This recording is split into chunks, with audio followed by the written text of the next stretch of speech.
அனைவருக்கும் வணக்கம். 7ஆம் வகுப்பு கணக்கு 3ஆம் பருவம் இயல் 1 எண்ணியல் பாடப்பகுதியில் எடுத்துக்காட்டு 6வது கணக்கிற்கான விடையினை இந்த வீடியோவில் பார்க்கலாம். Welcome to money math board. 0.52 minus 0.08 என்பதை தசம அட்டவணை முறையை பயன்படுத்தி கண்டறிக. முன்னாடி கணக்கையும் தசம அட்டவணை முறைப்படி தான் செஞ்சோம். ஆனால் முன்னாடி கணக்கில் இரு தசம எண்களின் கூட்டல், ஆனால் இந்த கணக்கில் இரு தசம எண்களின் கழித்தல். இதற்கும் நாம் என்ன பண்ணணும், அட்டவணை முறையை பயன்படுத்தி தான் ஆன்சர் கண்டுபிடிக்கணும். 0.52 இதனுடைய பின்ன வடிவம் 52/100. இப்போ ஒரு முழு பொருளை 100 சம பகுதிகளாக பிரித்து அதில் 52 பங்குகள் அப்படின்னு அர்த்தம். 0.08 அப்படிங்கிறத 8/100 அப்படின்னு பின்ன வடிவில் எழுத முடியும். இதற்கு என்ன அர்த்தம்? 100 சம பகுதிகளில் 8 பகுதிகள் அப்படின்னு அர்த்தம். முதல் தசம எண் 0.52. தசம புள்ளிக்கு வலதுபுறமாக இரு இடமதிப்புகள் இருக்குது. அதனால் நம்ம 100ஆல் வகுத்துக்கிறோம். 52/100 என்பது 0.52.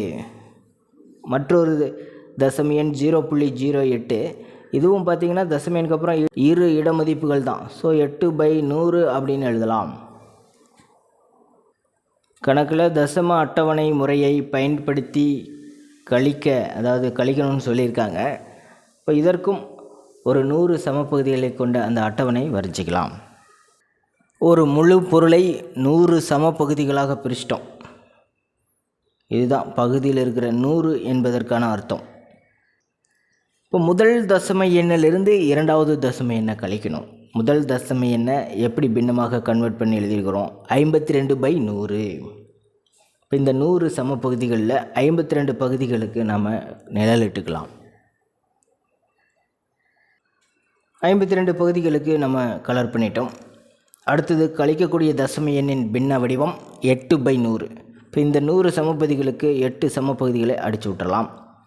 1 2 3 4 5 6 7 8. பேலன்ஸ் எத்தனை பகுதிகள்? நிழலிட்ட பகுதிகள் இருக்குதுன்னு பார்க்கணும். 44 பகுதிகள் இருக்குது. ஸோ பேலன்ஸ் உள்ளது 44/100. 44/100 அப்படிங்கிற பின்னத்தை தசம வடிவத்தில் எழுதும்போது 0.44 என கிடைக்கும். ஆகவே 0.52 0.08 கழிக்கும்போது நமக்கு 0.44 என ஆன்சர் கிடைக்கும். தசம அட்டவணை முறையை பயன்படுத்தி கணக்கு நம்ம போடணும். முதல்ல ஒரு முழு பகுதியை 100 சம பகுதிகளாக பிரிச்சுக்கிட்டோம். ஏன்னா இங்கே பகுதியில் 100 வந்துச்சு. அதனால் 52/100 பகுதிகளுக்கு நிழலிட்டோம். அதுக்கப்புறம் 8/100 பகுதிகளுக்கு குறுக்கு கோடு போட்டுக்கிட்டோம். பேலன்ஸ் இருக்கிற குறுக்கு கோடிடாத இந்த நிழலிட்ட பகுதி தான் மீதி. ஸோ அதுதான் ஆன்சர். எனவே 0.52 மைனஸ் 0.08 சமம் 0.44 ஆகும். எடுத்துக்காட்டு 1.7 கணக்கிற்கான விடையினை அடுத்த வீடியோவில் பார்க்கலாம். மேலே இருக்கிற ஐகார்ட் செக் பண்ணிக்கிங்க. இந்த கணக்கில் உங்களுக்கு கூடுதலான விளக்கம் தேவைப்பட்ட கீழே இருக்கிற கமெண்ட் பாக்ஸில் கேளுங்க. தேங்க்யூ.